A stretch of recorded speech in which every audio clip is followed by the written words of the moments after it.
माता का जो पूजन का विधान है, उस विधान में कोई गर्म चीज की महत्वता नहीं है क्या? कोई गर्म चीज की महत्वता?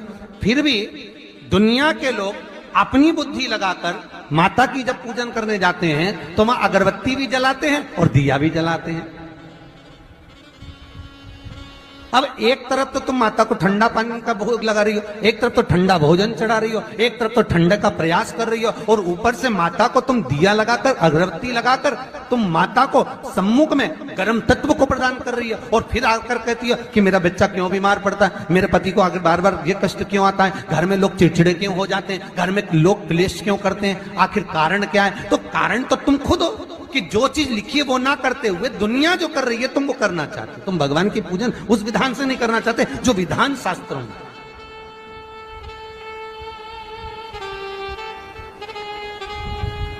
जो शास्त्रार्थ विधान कहता है।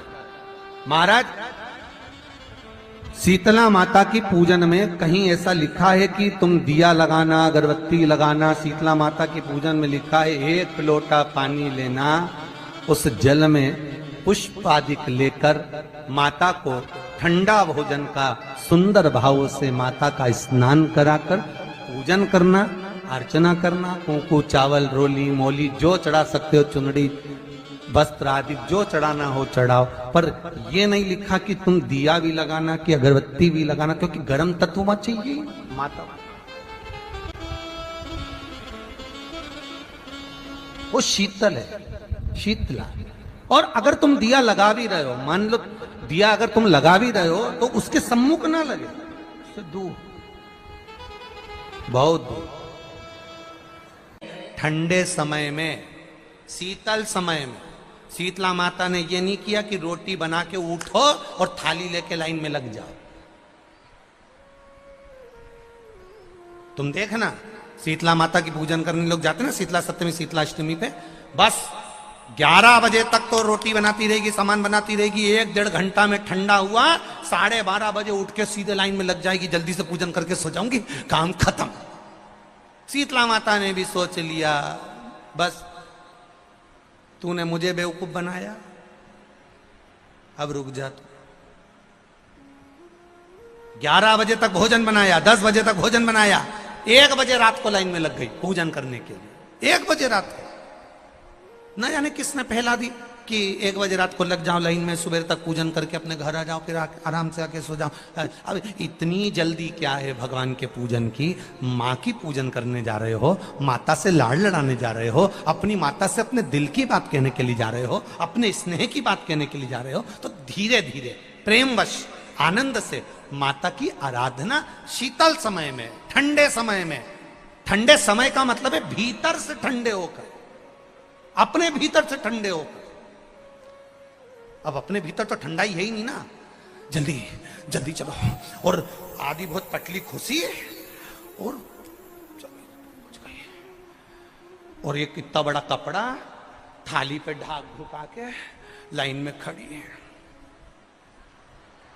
शीतला माता। शीतला माता, या हाथ में लोटा या हाथ में थाली, और इतनी देर में पड़ोसन निकल के बाजू में से जा रही थी और लोटा थोड़ा सा ढुल गया। अब यहां शीतला माता की पूजन करनी आई और ये हो गई चंद्र घंटा। लोटा जरा सा ही पानी का झलका, देख के नहीं चल सकती।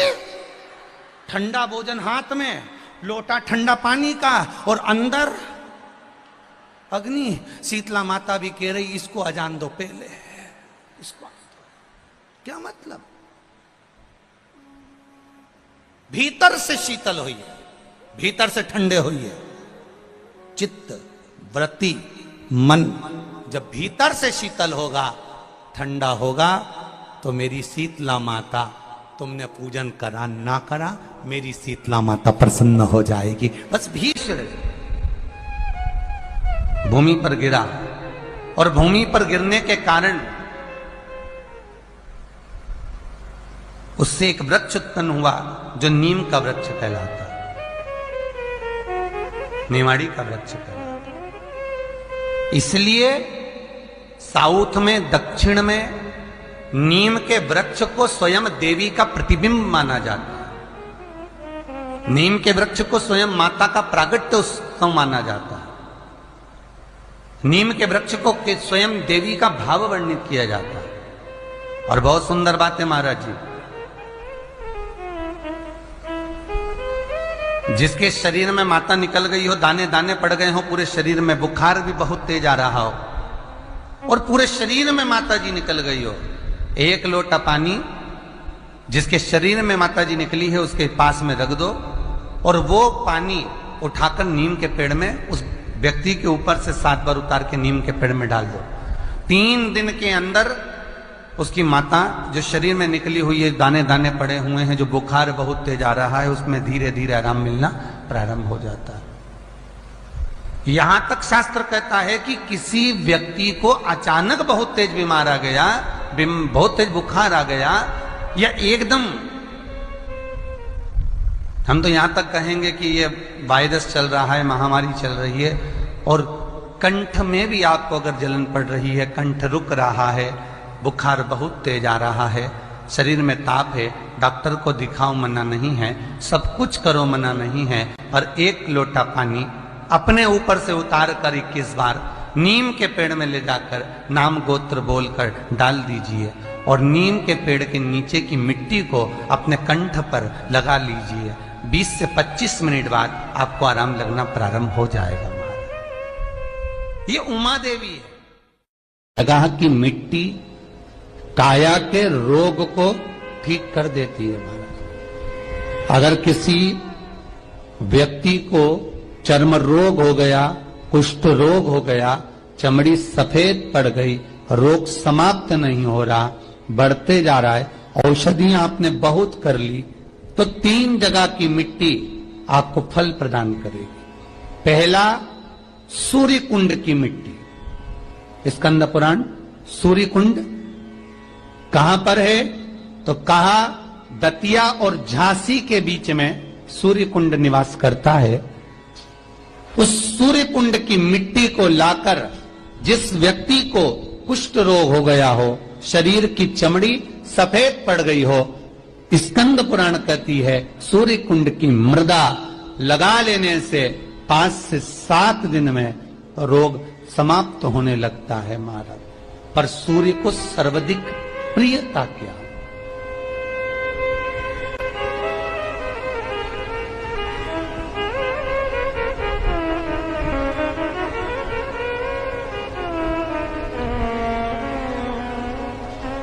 सर्वाधिक प्रियता सूर्य को क्या?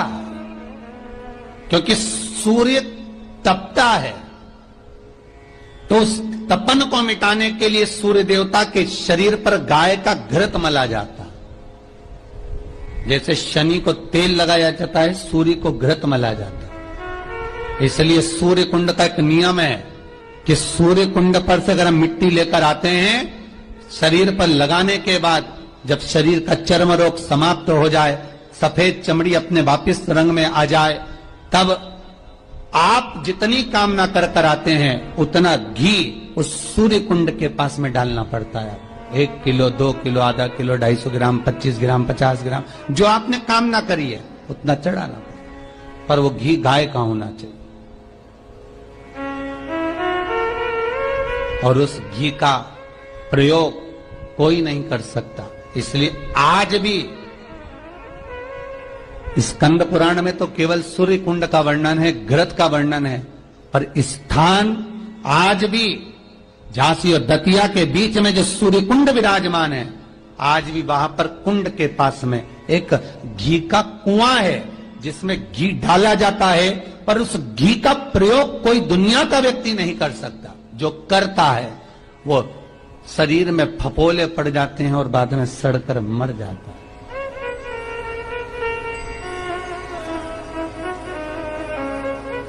घृत है, पर गंध नहीं, घृत है। 3 जगह की मृदा जीव को सुख का अनुभव कराती है। पहला सूर्य कुंड महाराज। दूसरा वर्णन करा है जिस स्थान पर गौ माता को बांधा गया हो और गाय अपने बछड़े को, बछिया को जन्म देती हो, उस स्थान पर उसकी मिट्टी, उसकी मृदा, उस जगह की रज जब मकान का मुहूर्त होता है, दुकान खोली जाती है, दुकान बनाई जाती है, दुकान में कोई अग्नि का प्रवेश हो, उससे पहले जहां पर गाय ने अपने बछड़े को जन्म दिया हो, बच्चे को जन्म दिया हो, उस स्थान की मिट्टी उस भूमि पर लेपन कर दी जाए तो जिंदगी में कभी संपदा की कमी नहीं हो सकती महाराज। ये दूसरी मृदा स्कंद पुराण वर्णन करती है, धेनु मानस वर्णन करती दूसरी। गीता प्रेस गोरखपुर का गो अंक वर्णन करता है, जहां पर गौ माता बंदी हो, जहां पर गौ माता नित्य स्मरण करती हो और गाय के बच्चों का जन्म होता हो। श्री शिवानमस्तुभ्यं, स्वागत है आप सभी का आपके अपने चैनल में। इस वीडियो में शीतला सप्तमी की पूजा की विधि बताई है, क्या क्या सावधानी हमें बरतनी चाहिए वह बताया है, और शीतला सप्तमी देवी की कथा बताई है। तो आप यह वीडियो जरूर देखें, और देख ही लिया है तो आप इस पर कमेंट बॉक्स में हर हर महादेव या श्री शिवानमस्तुभ्यं अवश्य लिखें, क्योंकि गुरुजी कहते हैं कि श्री शिवानमस्तुभ्यं लिखने, सुनने, बोलने मात्र से हमें 1000 अश्वमेघ यज्ञों के फल की प्राप्ति होती, पाप कम होते और कष्ट दूर होते हैं। धन्यवाद। चैनल को सब्सक्राइब करें, वीडियो को लाइक करें।